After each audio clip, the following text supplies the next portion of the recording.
আসসালামু আলাইকুম বন্ধুরা, কেমন আছো? আশা করি সবাই ভালো আছো। আমিও ভালো আছি। আমি পাখি, আমার শখের রান্নাঘরে সবাইকে স্বাগত। আজ আমার রেসিপি চিকেন বিরিয়ানি। চলো তাহলে শুরু করা যাক। বিরিয়ানির জন্য যে উপকরণগুলো লাগবে সেগুলো একবার দেখে নিই। প্রথমে কড়াইয়ে তেল নিলাম। তেলটা গরম হতে হতে কিছু কথা বলে নিই। যেহেতু আমি চ্যানেলটা নতুন খুলেছি আর এটা আমার প্রথম ভিডিও, তাই যদি কোনো কিছু ভুল হয়ে থাকে তাহলে ক্ষমা করে দিও। তেলের মধ্যে হলুদটা এই কারণে দিলাম, অনেক সময় পেঁয়াজে জল থাকলে গরম তেল গায়ে ছিটে পড়ে। প্রথমে গরম তেলের মধ্যে শুকনো লঙ্কা, দারচিনি, তেজপাতা নিয়ে ভেজে নিলাম। খুব ভালো করে ভাজার পর এর মধ্যে কেটে রাখা পেঁয়াজ দিয়ে দিলাম। এরপর পেঁয়াজটা ভালো করে লাল করে ভেজে নিলাম। যদি আমার ভিডিও তোমাদের ভালো লেগে থাকে তাহলে লাইক, সাবস্ক্রাইব করে আমার পাশে থেকো। পেঁয়াজটা লাল করে ভাজা হয়ে গেছে, এবার ম্যারিনেট করা চিকেন দিয়ে দিব। চিকেনের মধ্যে পরিমাণ মতো লবণ, আদা রসুন বাটা, শুকনো লঙ্কার গুঁড়ো, ধনিয়া গুঁড়ো, জিরে গুঁড়ো, কিছুটা পরিমাণ তেল দিয়ে খুব ভালোভাবে মাখিয়ে রেখেছিলাম আধা ঘন্টার জন্য। চিকেনটা দেওয়ার পর খুব ভালোভাবে নাড়াচাড়া করে কষিয়ে নেব।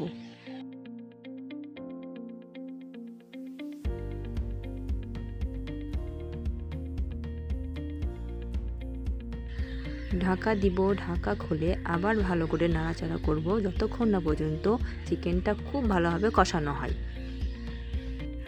ইন্ডাকশনের আঁচ খুব বেশি জোরে রাখা যাবে না, মিডিয়াম রেখে খুব ভালোভাবে নেড়ে নেব। টমেটো আর কাঁচা লঙ্কা কুচি দিয়ে দিব। খুব ভালোভাবে নাড়াচাড়া করব যাতে টমেটো আর কাঁচা লঙ্কাটা গলে যায়। ঢাকা দিয়ে দিব। ঢাকা খুলে খুব ভালোভাবে নাড়াচাড়া করে কষিয়ে নিব।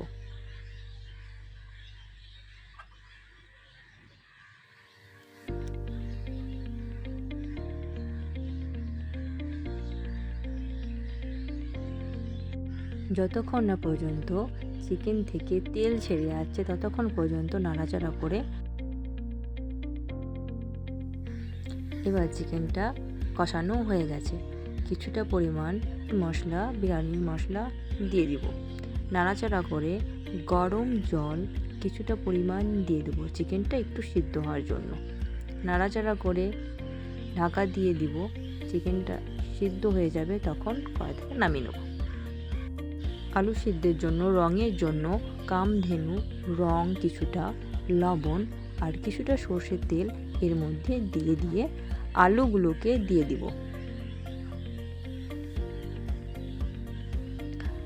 আলু দেওয়ার পর ভালোভাবে প্রেসার কুকারের মুখটা আটিয়ে দেব এবং একটি মাত্র সিটি দেব।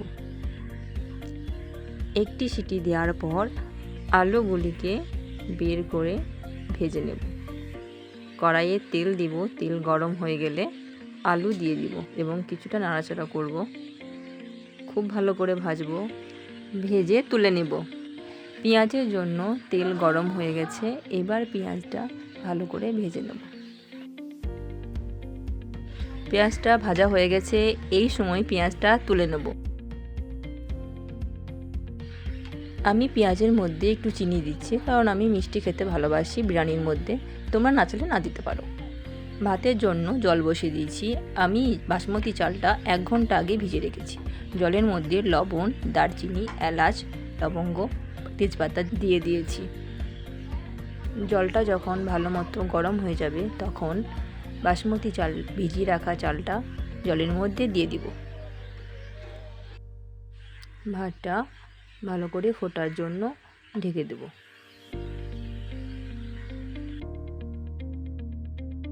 আমি ভাতের মধ্যে তেল দিতে ভুলে গেছি, তোমরা অবশ্যই দিয়ে নিও। ভালো করে নেড়ে চেড়ে দেখব ভাত 80% হয়ে গেছে। তখন ভাত নামিয়ে নেব এবং কষিয়ে নেব। আমি আমল দুধের মধ্যে গরম করা গরুর দুধ দিয়ে ভালো করে গুলিয়ে নেব।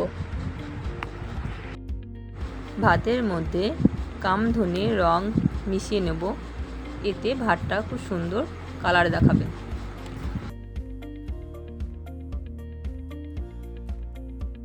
গুলে রাখা দুধের মধ্যে মিঠা আতর মিশিয়ে রেখে দিব।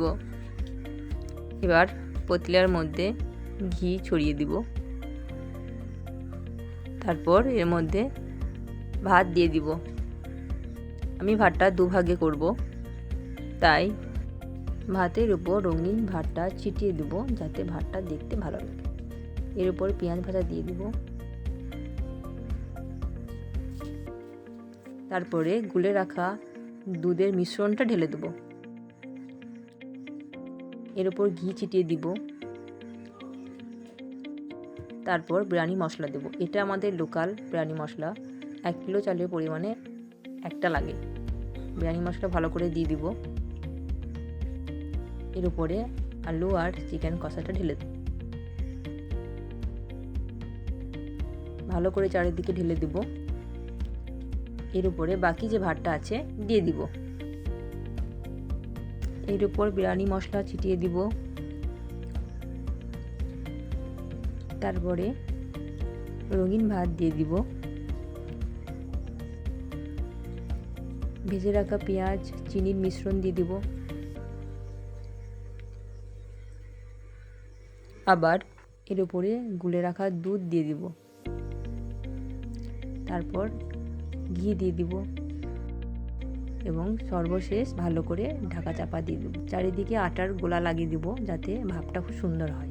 এরপর গ্যাসে 5 মিনিট রেখে দিলেই আমাদের চিকেন বিরিয়ানি তৈরি।